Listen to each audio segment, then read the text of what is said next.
Different soil types: sandy, clay, silt.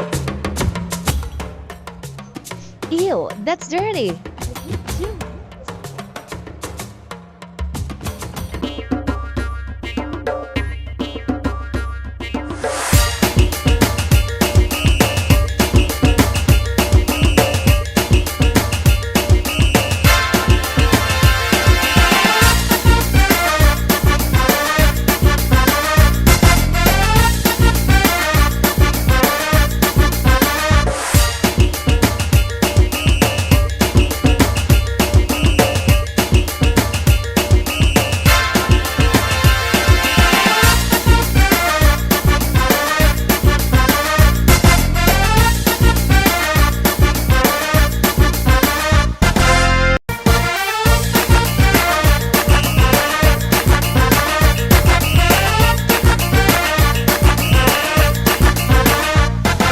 Abunda ang kabukiran, matambok ka kahumayan, pagkaanindot nga kapuy-an, mapagarbohon natong dakbayan.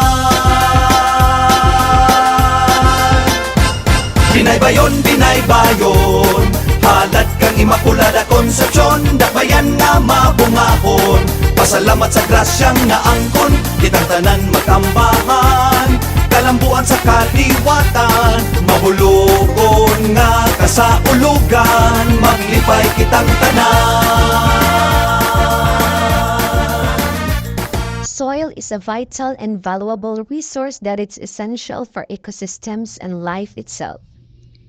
It is composed of minerals, organic matter, and microorganisms that supports plant growth and sustain our food supply. Recognizing the importance of soil encourages us to celebrate and protect it, as it plays a crucial role in our environment and overall well-being. It is important to appreciate the soil and treat it with the respect it deserves. So never call the soil dirty.